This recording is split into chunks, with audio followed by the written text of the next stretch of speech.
حضرت خواجہ محمد عبد المالک صدیقی رحمۃ اللہ علیہ، انہوں نے خانوال کے اندر مسجد بنائی، اور اس مسجد کے بنانے میں انہوں نے کسی سے چندہ نہیں مانگا۔ لوگوں نے مسجد کا نام بے چندہ مسجد رکھ دیا کہ جی فلاں تو بے چندہ مسجد ہے۔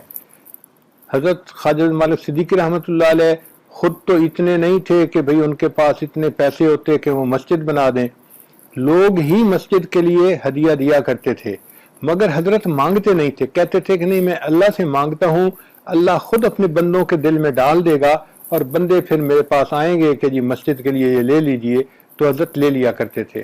ہماری والدہ صاحبہ یہ واقعہ سنایا کرتی تھیں، ایک مرتبہ حضرت نے جو مستری مزدور تھے ان کے ساتھ یہ وعدہ کر لیا تھا کہ بھئی آپ لوگ مزدوری کرتے رہیں اور آپ کی مزدوری کے پیسے جمع ہوتے رہیں گے، اور پھر جب اللہ مجھے دے گا تو میں ایک ہی وقت میں ادا کر دوں گا۔ چنانچہ سب میں مستری مزدور روزانہ پیسہ نہیں لیا کرتے تھے، بلکہ وہ کام بھی کیا کرتے تھے اور پھر اللہ سے دعائیں بھی مانگا کرتے تھے۔ حضرت خوش ہوتے تھے، فرماتے تھے پہلے میں اکیلا تھا اللہ سے مانگنے کے لیے، اب میرے ساتھ یہ مستری مزدور بھی شامل ہو گئے، اب ہم کئی اللہ سے مانگنے والے بن گئے، اب اللہ کی مدد آئے گی اور جلدی مسجد بن جائے گی۔ حضرت فرماتے ہیں کہ اس دور میں ایک ایسا وقت آیا کہ بہت سارا پیسہ قرضے کا سر پہ چڑھ گیا، اور اوپر سے رمضان کا مہینہ بھی آ گیا، تو مجھے بڑی فکر تھی کہ لوگوں نے رمضان کے بعد عید کے لیے کپڑے بچوں کے بنوانے ہوتے ہیں، چیزیں خریدنی ہوتی ہیں، اور اگر ان کی تنخواہ نہ دی گئی، ان کے جو بچے ہیں وہ بیچارے تو عید بھی نہیں منا سکیں گے، ان کی خوشیاں ادھوری رہ جائیں گی۔ میرے دل میں اس کا بڑا غم تھا، لیکن میرے پاس پیسے نہیں تھے کہ میں ان کو دے سکوں، اللہ سے دعائیں مانگتا تھا۔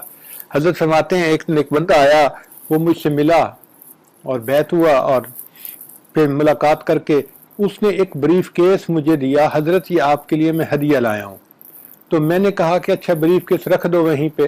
اس نے بریف کیس رکھ دیا اور وہ چلا گیا۔ حضرت صدیقی رحمۃ اللہ نے ایک بچے کو بلایا اور بچے کو بلا کے کہا کہ یہ بریف کیس گھر لے جاؤ اور میری اہلیہ کو دے دو۔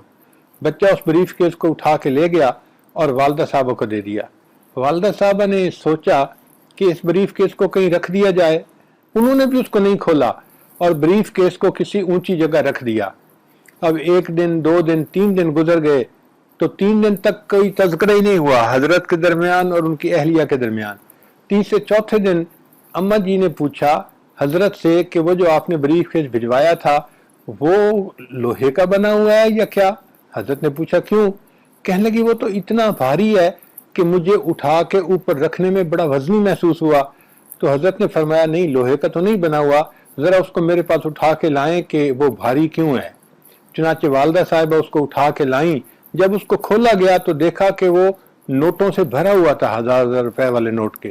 حضرت نے فرمایا کہ اللہ کی مدد آ گئی، اب یہ مستری مزدوروں کو ان کے پیسے دے دینے چاہیے تاکہ یہ رمضان کی عید کے لیے خرچہ کر سکیں اور اپنے بچوں کو عید کے لیے جو ہے وہ چیزیں خرید کے دے سکیں۔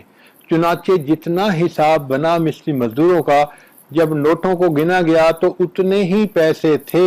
حضرت نے سب کو دے کر اللہ کا شکر ادا کیا، اللہ آپ نے اپنے بندوں کے لیے اسباب بنا دیے اور مجھے اس قرضے سے فارغ کر دیا۔ تو دیکھو اللہ والوں کا یقین اس طرح بنتا ہے کثرت ذکر کی وجہ سے۔